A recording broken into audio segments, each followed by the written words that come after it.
제가 인용을 했지만, 이상한 변호사 우영우의 대사를 인용을 했지만, 햇살이란 말을 생각하면 할수록 참 적절한 단어다, 그런 생각이 들었습니다.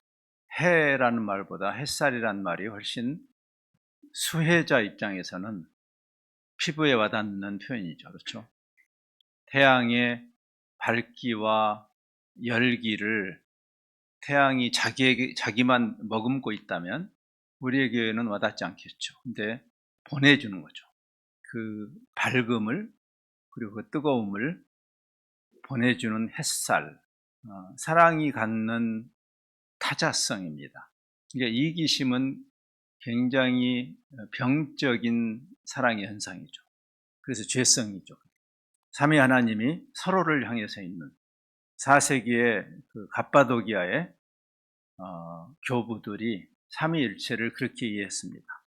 공동체적 삼위일체. 그때 그들이 썼던 단어 중에 하나가, 지금은 영어에서 많이 오염된 단어로 쓰이고 있습니다만은, 엑스타시스라는 단어입니다.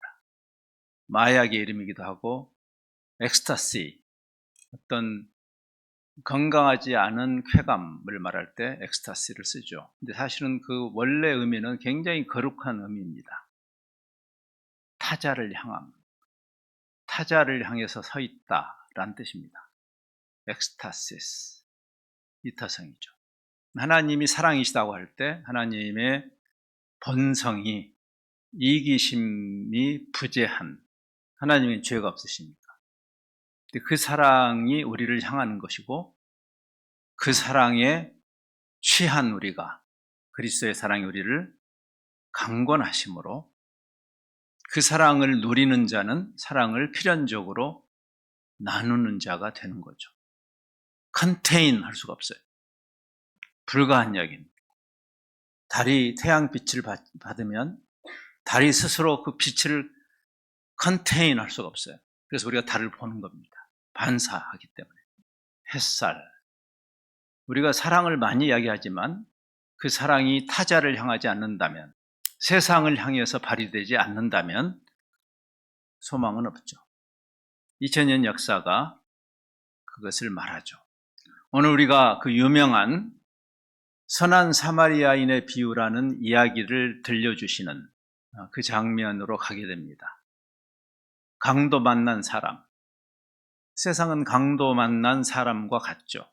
자기를 향해서 위험과 손해를 무릅쓰고 그 사랑의 빛을 비춰줄 그 소망, 그게 세상이 원하는, 절망적인 세상이 그 소망을 원하는 거죠. 그것을 이해했어야 하고 그것을 실천했어야 할 교회가, 제사장과 레위인이 그 일을, 그 햇살을 타자를 향해서 비추지 않을 때 어떤 절망이 있는지를 보여주는 반면 교사와 같은 이야기죠. 오늘 본문이 길기 때문에 그 본문의 도입 부분을 먼저 생각하고 그 다음에 그 이야기의 메시지를 오늘과 내일 두 번에 나눠서 생각하려고 합니다. 그 이야기가 시작되는 부분이 25절 이하에 있습니다. 우리가 어제 마태복음 22장에서 한 바리새인 율법사가 예수님에게, 예수님이 율법을 좀 아나? 하고 시험했던 그 이야기를 생각했습니다. 그 예수님이 성경 전체, 율법 전체가 율법주의적 종교의 개념이 아니라 하나님을 사랑하고 이웃을 사랑하는 그 메시지인 것을 설명하셨는데, 오늘 이 누가복음 10장에 또 한 율법교사, 율법의 전문가죠, 가 예수님에게 조금 다른 각도를 약간 바꿔서 질문을 하죠. 영생의 방도가 무엇입니까? 25절입니다. 어떤 율법교사가 일어나서 예수를 시험하여 말하였다. 선생님, 내가 무엇을 해야 영생을 얻겠습니까? 영생의 방법이 무엇입니까? 라고 하는 그 질문에 대해서 예수님이 반문을 하세요. 예수님의 방식이에요. 예수님은 단답형 정답을 잘 안 주십니다. 어제 우리가 그 생각했어요. 신앙은 정답 신앙이 아니라고, 관계 신앙이라고. 예수님은 스스로 생각하도록 하는 교수법을 쓰셨습니다. 주의식 교육의 문제입니다. 정답을 자꾸 주고 공식을 외워서 만점을 맞으면 그 아이가 학업 수준이 높은 것이 아니죠. 법조문을 달달 외워서 사법고시를 패스하면 그가 대한민국 헌법을 아는 게 아닙니다. 생각을 해야 돼요. 법꾸라지가 되지 말고 그 법이 담아내는 정신을 이해해야 되는 거죠. 근데 세상은 정답 신앙이죠. 정답 맞은 사람들이 1등하고 정답 맞힌 사람들이 싹쓸이하고 어처구니 없는 세상의 뒤틀림이죠. 예수님은 반문을 하세요. 질문에 대해서 대답을 하신 게 아니라 오히려 질문 2개를 반사하십니다.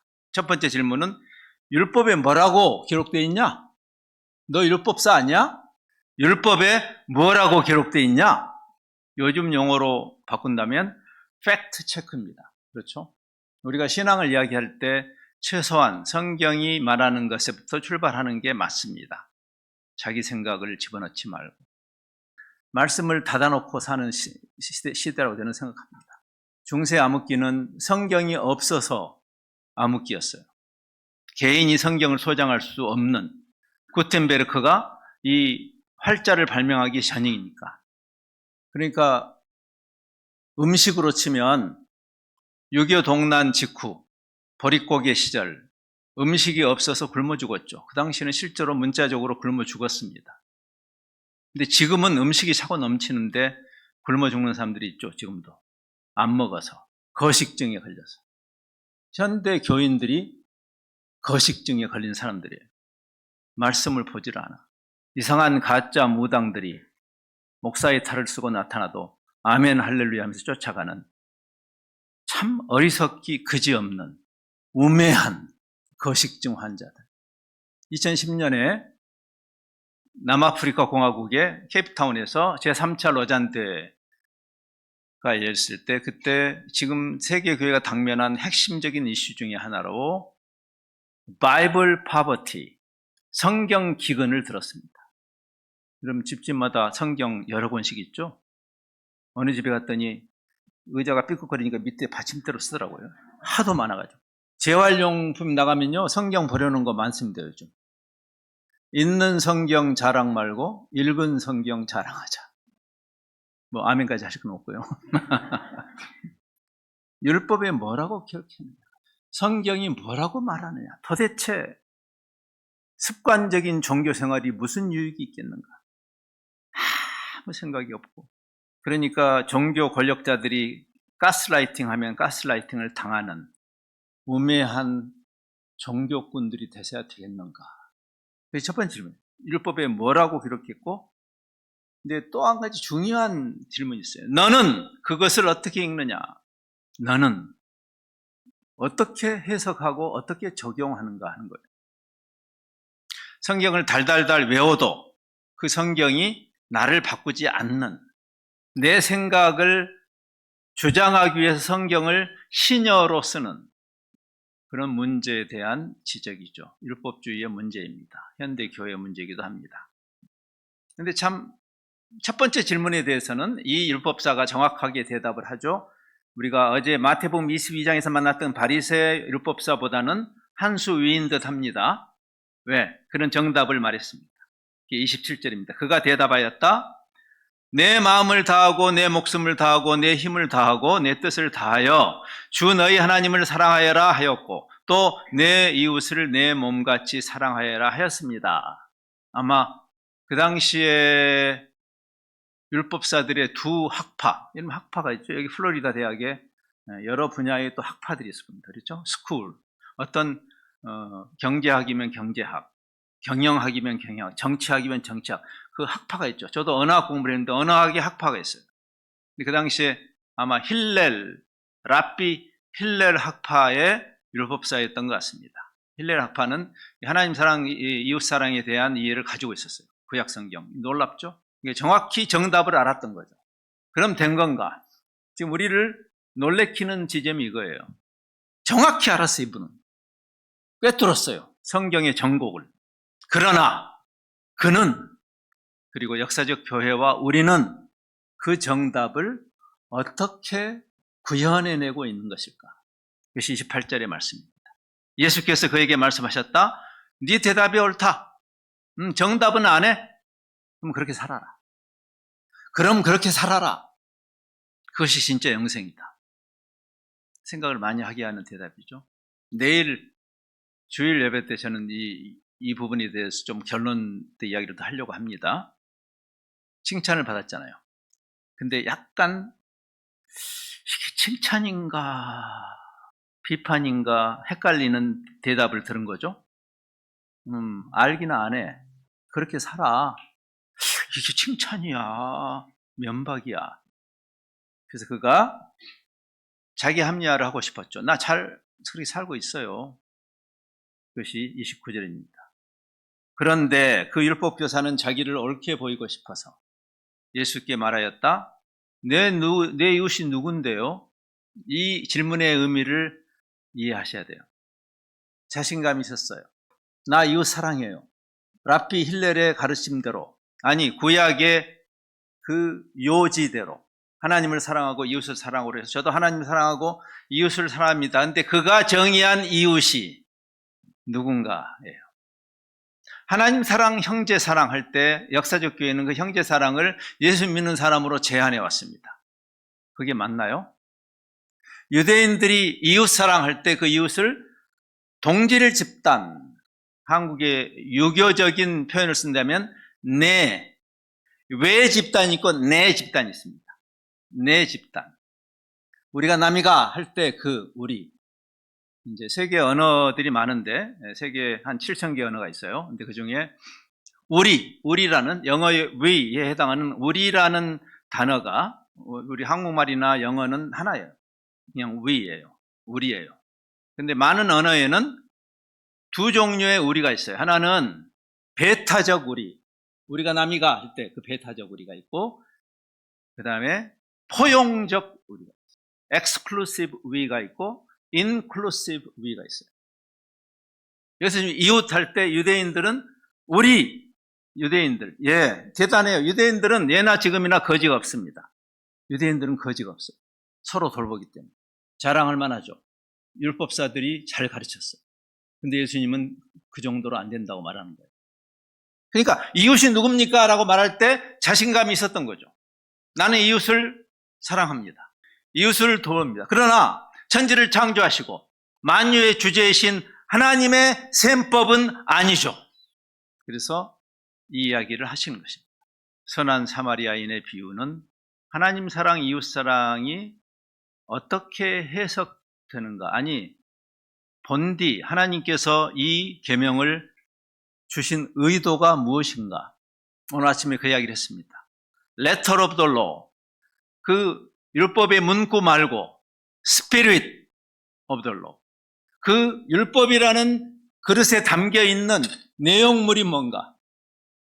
이 그릇 가지고 다 됐다고 말하지 말고 그 안에 그 내용물이 있는가? 뭐가 있긴 있는데 그게 그 본질인가 아닌가? 이거를 지금 예수님은 이야기하는 것이죠. 선한 사마리아인의 비유는 역사적 교회나 현대 교회의 강단에서 너무나 많이 해석되고 강론되었기 때문에 그 이야기를 또 라는 생각이 들 수 있겠습니다. 그러나 해야 해요. 우리가 이 비유를 충분히 이해했는가? 다시 생각해 봐야 되는 지점이에요. 왜? 지금 우리가 타자를 향하는 사랑, 그 관점에서 예수님이 무엇을 말씀하는지, 사실 너무나 친숙하지만 이 이야기를 접할 때마다 우리 마음을 불편하게 하는 많은 질문들이 있죠. 이런 질문들입니다. 그 당시 예수님 당시에 그 여리고라는 곳으로 가는 그 우범 지역이죠. 미국으로 치면 저기 대도시의 다운타운, 지금 이 늦은 시간 이렇게 되겠죠. 그렇죠? 그 당시에 강도 만난 사람은 오늘 내 주변에서는 누구일까? 생각해 보셨어요? 여러분이 지나가고 있는데 강도 만난 사람이 있어요. 아마 우리가 그들을 투명인간 취급했을 겁니다. 많은 경우 있어요. 천지에 깔려있죠. 또 이타적으로 그를 도왔던, 그 소망의 햇살을 비추어 주었던 선한 사마리아인의 현대적 적용은 무엇일까? 아니, 도대체 제사장과 레위인은 왜 그랬대요? 무슨 핑계와 무슨 합리화로 지금 여기 율법사가 자기를 합리화, 괜찮은 사람이에요, 사람. 알고 보니까. 그래도 부족해요. 그 정도 말고. 좋은 교인 정도 말고. 무슨 합리화로 그 피해자를, 강도 만난 사람을 외면한 것일까? 복음의 공공성 측면에서, 복음의 공공성. 우리가, 즉, 현대교회가 짐짓 무시하고 있거나 회피하고 있는 대상은 누구이며, 다시 감당해야 할 사회적 책임은 무엇일까? 지금 이 이야기는 종교로 도망갈 수 없는 이야기예요. 예, 제사장과 레위인은 종교로 도망갔죠. 근데 강도 만난 사람은 현실입니다. 주님 이야기를 하신 거죠. 하나님 사랑, 이웃 사랑이라는 문맥에서 대단히 불편한 진실입니다. 현대교회가 의도적으로 회피해왔고 지금도 회피하고 있는 불편한 진실. 그러나 이거를 맞닥뜨리지 않고 우리의 진정한 정체성과 사명을 논할 수는 없죠. 우리 그리스도인들과 교회가 정말 양심이 참 불편해지는 지점이 바로 이 우리로 대입되는 제사장과 레위인의 직무유기입니다. 그 자리에 우리가 자리매김되기 때문에 예수님 이야기 속에만 있는, 또는 2000년 전의 이야기가 아니고 지금 우리가 당면하고 있는 이야기니까 불편하죠. 우리가 그 이야기 속으로 들어갔다면 나는 달랐을까? 라는 질문이 불편하죠. 제가 대학 시절에 그 축제를 하면 학교에 역사상 인물 모의 재판이라는 게 있었어요. 근데 그 군사 독재 시절에 없앴습니다. 그거 불편해가지고. 유신혁명 전까지는 있었어요. 그래서 뭐 역사상 이완용 같은 사람을 세워서 재판을 하는 겁니다.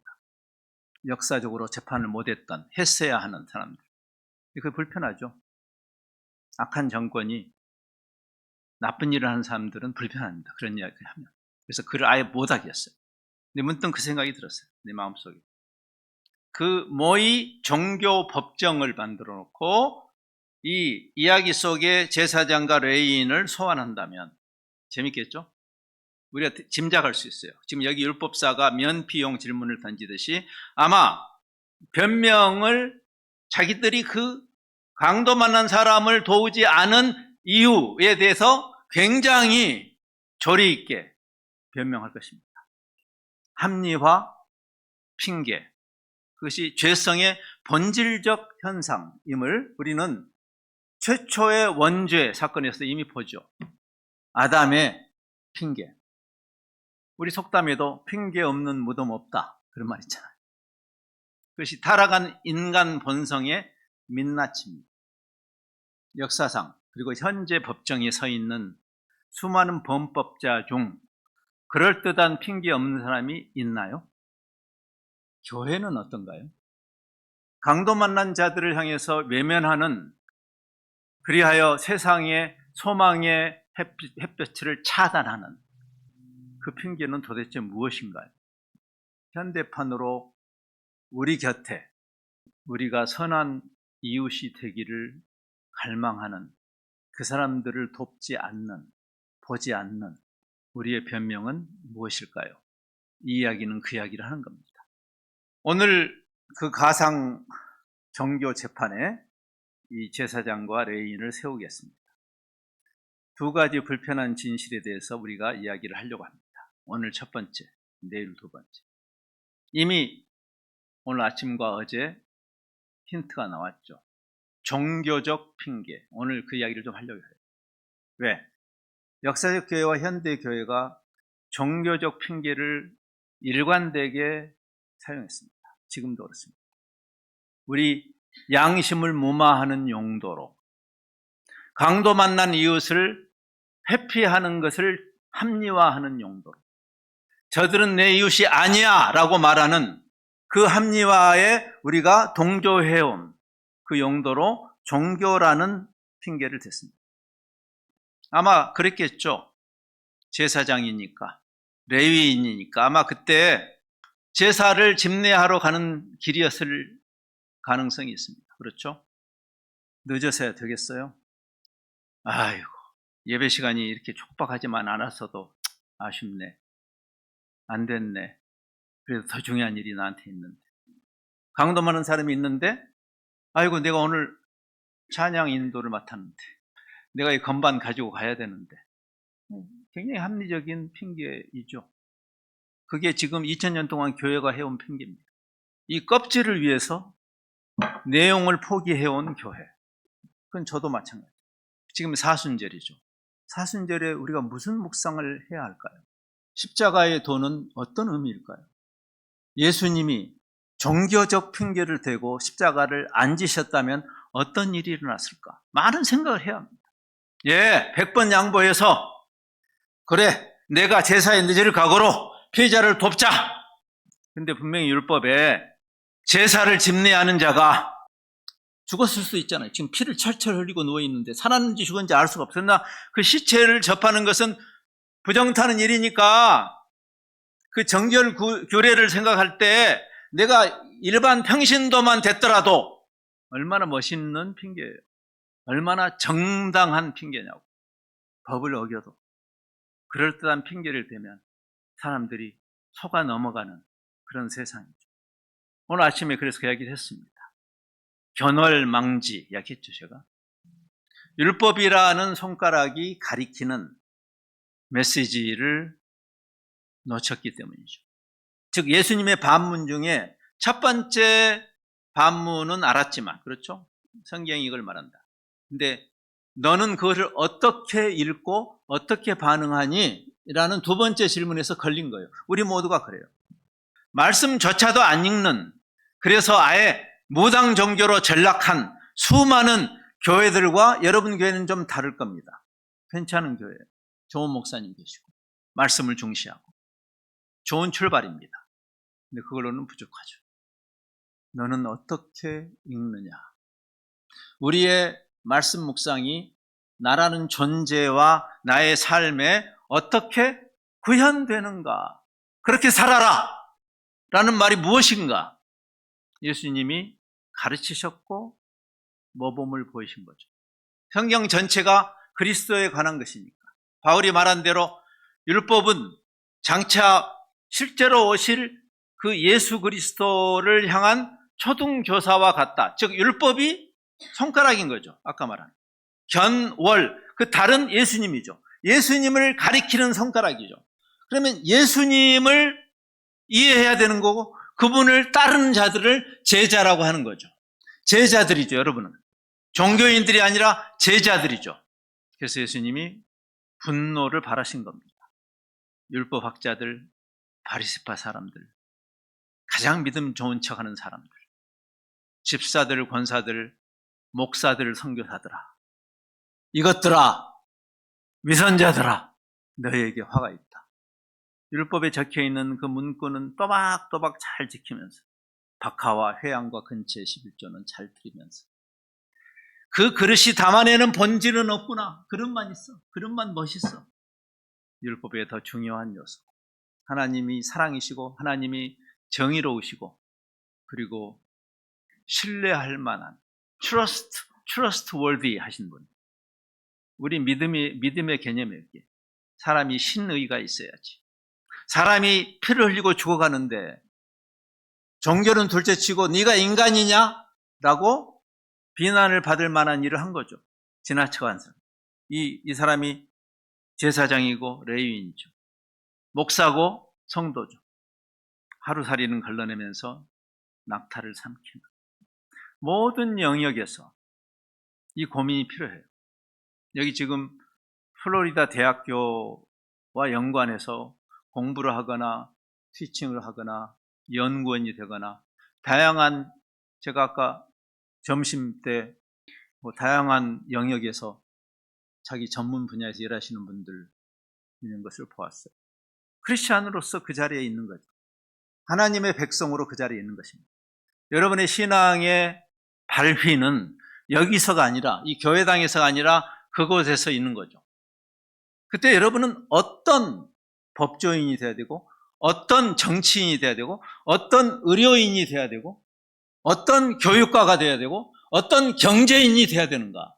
크리스찬으로서 이 세상에서 경제활동을 한다는 것은 무슨 의미이고, 크리스찬으로서 법조인이 된다는 것은 무슨 의미이며, 경제활동을 한다는 것은 어떤 것이어야 하는가?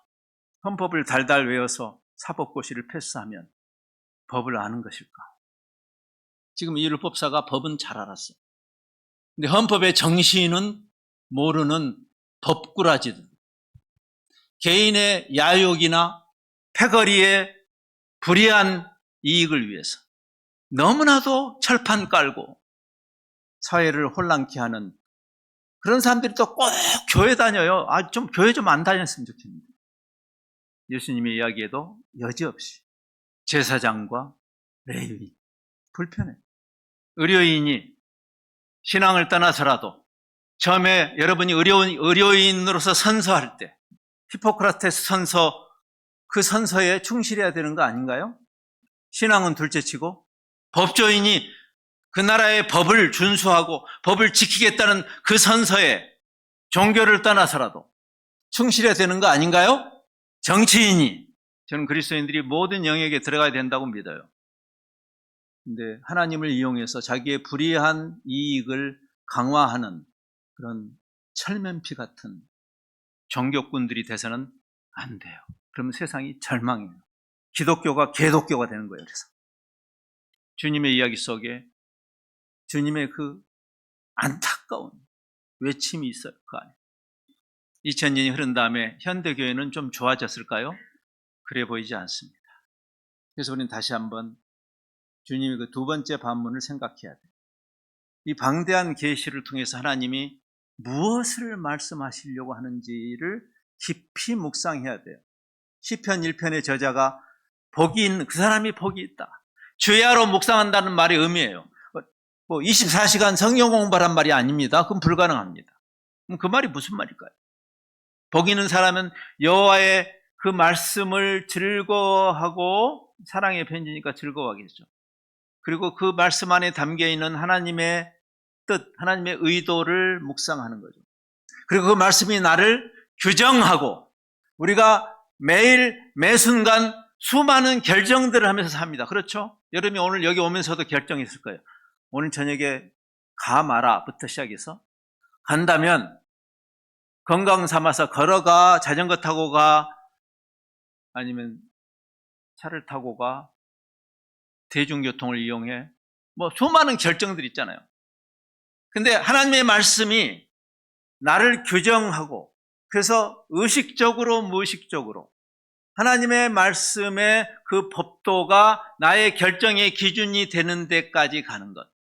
그 사람이 법조인도 되고, 그 사람이 금융인도 되고, 그 사람이 학자도 되고, 그 사람이 정치도 하고, 그래야 소망의 햇살이, 이 헬 조선에서, 헬 미국에서 소망이 생기는 거죠.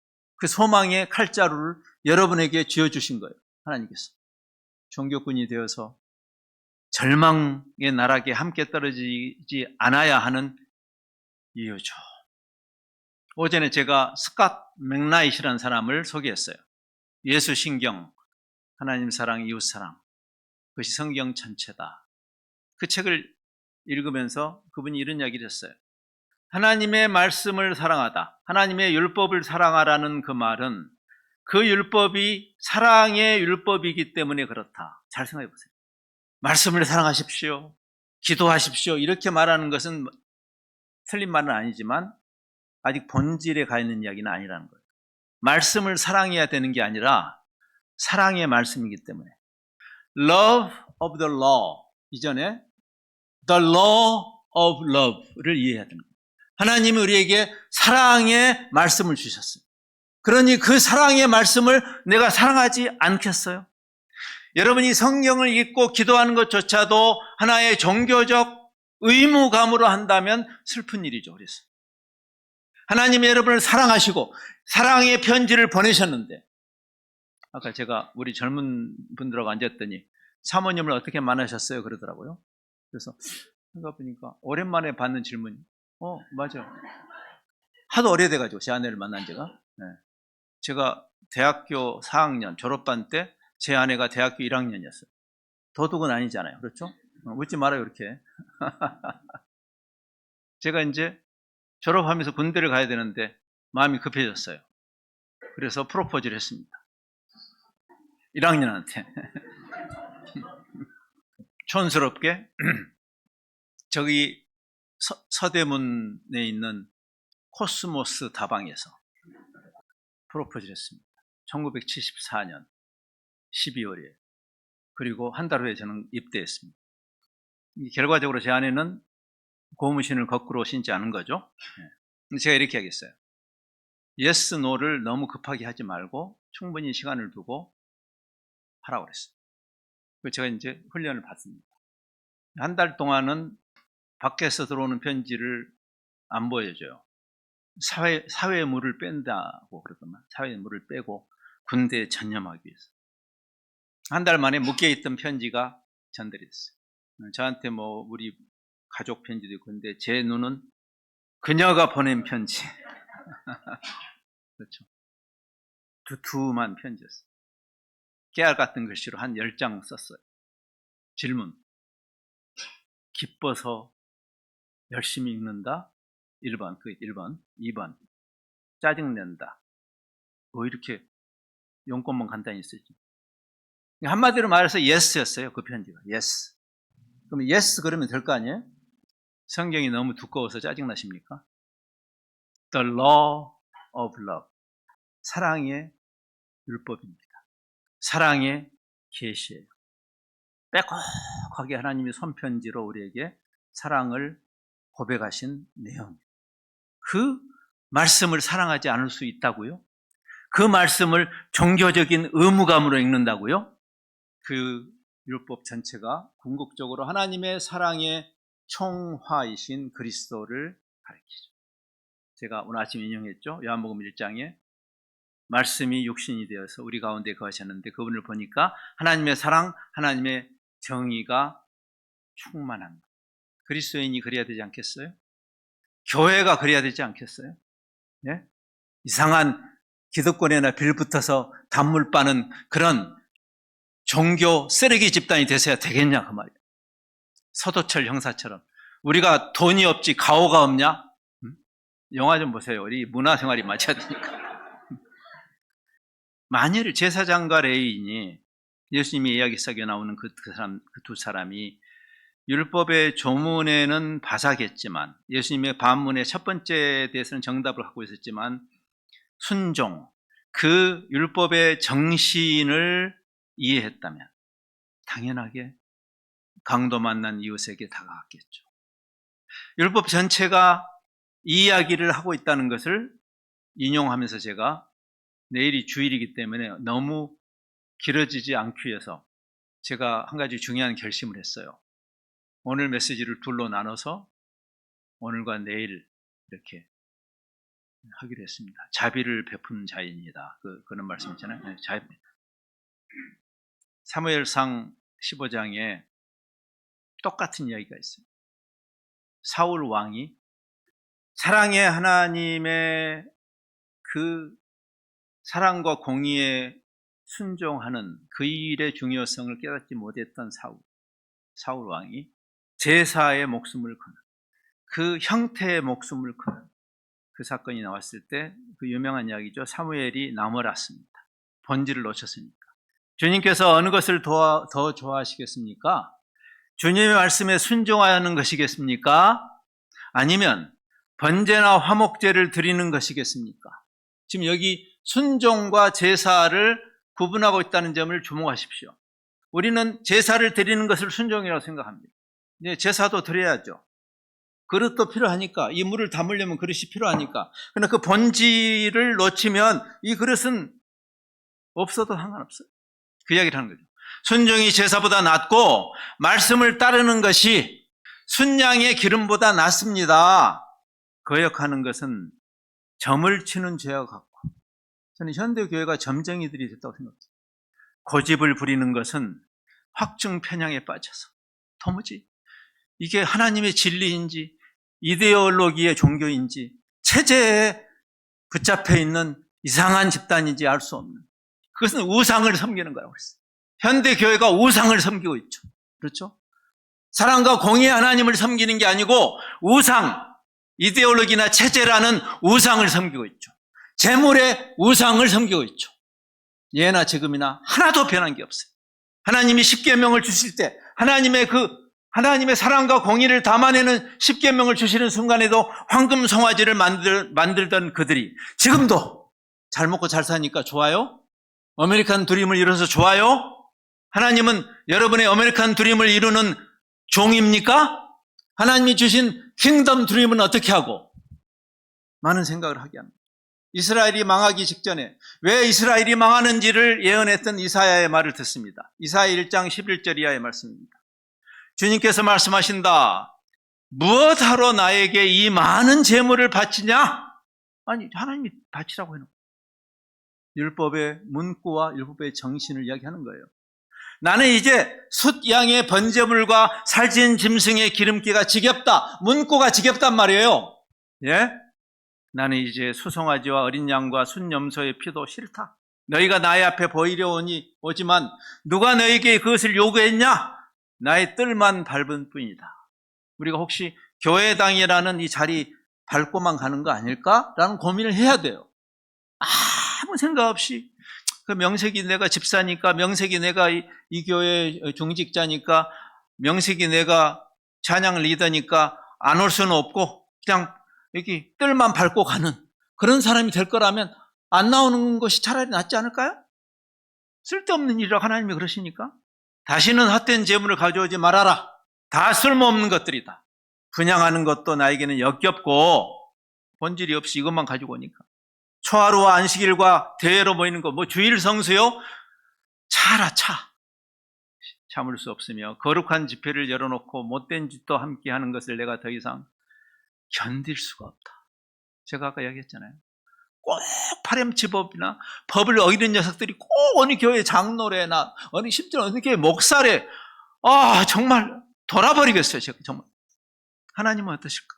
지금 하나님이 이런 심정 아니겠어요? 나는 정말로 너희의 초하루 행사와 정한 절기들이 싫다. 그것들은 오히려 나에게 짐이 될 뿐이다. 그것들을 짊어지기에는 내가 너무 지쳤다. 하나님도 지치셔요. 네? 좀 더 볼게요. 너희가 팔을 벌리고 기도한다 하더라도 나는 거들떠보지도 않겠다. 예, 기도하세요. 근데 기도가 무슨 아브라카다브라 아닙니다. 예? 기도의 무속화. 완전히 무속적이에요. 기도조차. 밤새도록 기도하면 지성이면 감천이에요? 그게 성경에 있는 말이에요? 예수님 오히려 너무 중언부언하지 말아라. 왜 우리는 성경의 그 정신을 깨닫지 못하는 것일까요? 왜 이방 종교가 하는 것을 흉내내고 있을까요? 기독교가. 너희가 아무리 많이 기도를 한다 해도 나는 듣지 않겠다. 기도를 많이 하고 적게 하는 정량적 접근을 하지 말라고 했는데 지금도 해. 무슨 일천 번제 좀 그런 것도 안 했으면 좋겠어요. 제발. 뭐 하는 거예요 도대체? 성경을 읽는 거예요? 안 읽는 거예요? 지성이면 감천. 너희 손에는 피가 가득해. 나쁜 짓 해놓고 안 걸리게 해달라고 기도 부탁을 하는 목사가 있을 때다. 내가 참 어처구니가 없더라고. 손에는 피가 가득해. 너희는 씻어라. 정결케 하여라. 내 앞에서 너희 악한 행실을 버려라. 악한 일을 그치고 옳은 일을 하는 것을 배워라. 정의를 찾아라. 기득권에 편성하지 말아라. 교회야. 정신 차려라. 억압받는 사람을 도와주어라. 기득권에 붙으면요, 억압받는 사람 못 도와줘요. 억압받는 사람 도와주려면 빨갱이라고 그래요. 실제로 그렇거든요. 내가 그런 말 들었습니다. 한국 교회에서. 저보다 빨갱이래요. 예수님이 잘못했네. 예수님이 빨갱이네. 예? 고아의 송사를 변화해 주고 과부의 송사를 변론하여 주어라. 우리는 뭘 읽은가요? 지금까지 뭘 읽었을까요? 마지막 하나만 더 인용합니다. 이사야 58장 6절로 7절. 내가 기뻐하는 금식. 굉장한 트위스트예요. 놀랍잖아요. 우리가 아는 그 금식조차도 그릇이라는 거예요. 금식 자체에 힘이 있다는 것이 아니고 금식이 담아내야 할 내용을 이야기하는 거예요. 예? 금식이라는 것이 뭘 담아내는가? 나는 뭐 30일 했다, 50일 했다, 그따위 소리 하지 말고 그 금식이 뭘 담아내는가? 부당한 결박을 풀어주는 것, 멍에의 줄을 끌어주는 것, 공의와 사랑 아닙니까? 앞제받는 사람을 놓아주는 것, 모든 멍에를 꺾어버리는 것. 바로 이런 것들이 아니냐? 또한 굶주린 사람에게 너의 먹거리를 나누어주는 것. 신자유주의 시장경제에서 보기 힘든 이야기죠. 네? 떠도는 불쌍한 사람을 집에 맞아들이는 것이 아니겠느냐. 지금 쫓아내고 있잖아요. 네? 미국 교회가 환호하고 있는 위정자가 다 쫓아내고 있잖아요. 헐벗은 사람을 보았을 때 그에게 옷을 입혀주는 것, 너의 골육을 피하여 숨지 않는 것이 아니겠느냐. 사랑이 갖는 본질적인 이타성, 그것이 햇볕이에요. 아까 제가 처음에 시작할 때 그 이야기했습니다. 해가 아무리 밝고 뜨거워도 그 밝기와 그 열기를 자기가 품고만 있다면 무슨 소용이 있어요? 근데 이타적으로 햇살을 보내줄 때 만유가 소생하죠. 그 햇빛을 받고 절망 가운데서 새 소망을 보죠. 강도 만나서 피를 흘리고 죽어가던 절망하던 자가 자기의 그 위험과 손해를 감내하면서, 제가 한번 오토바이 사고가 난 적이 있는데요. 그때 제가 이 선한 사마리아인의 비유가 문득 생각났었습니다. 오토바이 사고.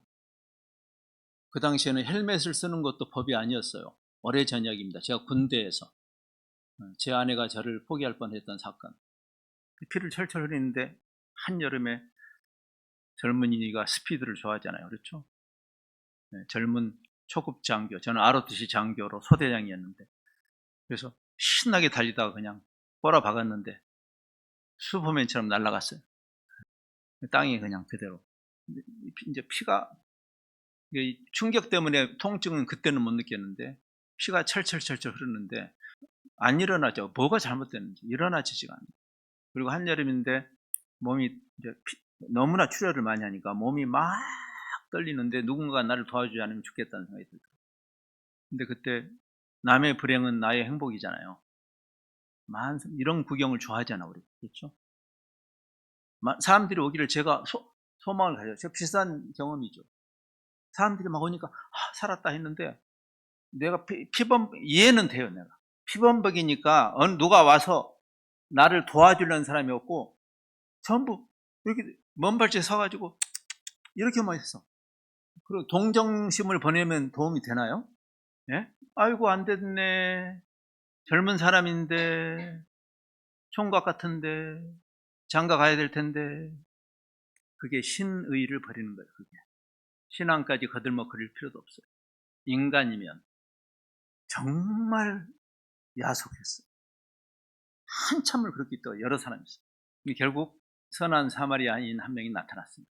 다른 오토바이를 타던 사람이 세우더니 막 화를 내면서, 이렇게 보고만 있으면 어떻게 사람 죽는데. 그 사람이 저를 실어서 육군병원에 제가 군복 입고 있었습니다. 하나님께서 지금 우리에게 말씀하셨어요. 율법이 무슨 의미냐? 종교가 무슨 의미냐? 우리를 그리스도인이라고 하고 그리스도의 제자라고 하는 것이 어떤 의미인가? 우리는 왜 이미 하나님을 만난 우리가 잠시 이 세상에 머무는 것인가? 우리가 이 땅에서 잠시 머물면서 해야 할 일이 무엇인가? 우리의 정체성과 사명이 무엇인가? 그냥 종교꾼이 되어서 종교 활동하다가 가는 것이 하나님에게 무슨 도움이 되는가? 차라. 관두거나 아니면 할 거면 제대로 해라. 제대로 살아라. 소망의 햇살이 되어라.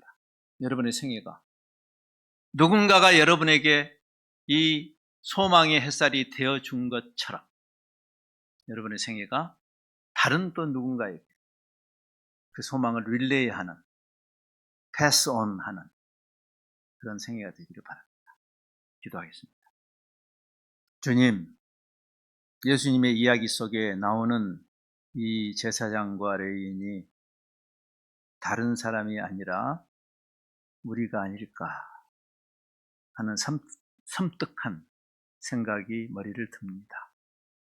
지금이라도 우리가 깨달음을 갖게 하시고, 우리가 이렇게 미국까지 와서 공부도 하고 사업도 하고 세상에서 제일 잘 사는 나라에 와서 사는 것이 예수님 덕분에 1등하고 남들보다 더 큰 집을 사고 더 잘 먹고 잘 살기 위함이 아니라, 나에게 5달란트를 주셨든 1달란트만 주셨든 상관없이 그 달란트를 주님이 그러하셨던 것처럼 강도 만난 세상에게 소망의 햇빛으로 흘려보내도록 그러한 정체성과 그러한 사명을 우리에게 주셨음을 말씀 안에서 다시 깨닫고, 그냥 종교인이 되어서 종교 활동을 하는데 그치지 않고 이 하나님의 말씀이 담아내는 예수 그리스도로 완성하신 철저하게 세상을 축복하는 이타적 존재로,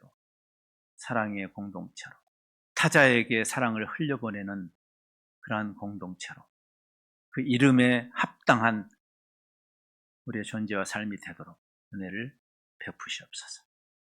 여기 게인스빌 플로리다에 여기 우리 성도들이 살아 주었기 때문에 이 지역의 강도 만난 사람들이 소망을 보게 되는 그런 신나는 일들이 우리 공동체의 삶을 통해서나 우리 개인의 현장에서 계속 일어나는 살만한 보람과 이유가 있는 우리들의 행보가 되도록 은혜를 베푸시옵소서. 예수 그리스도의 이름으로 기도합니다.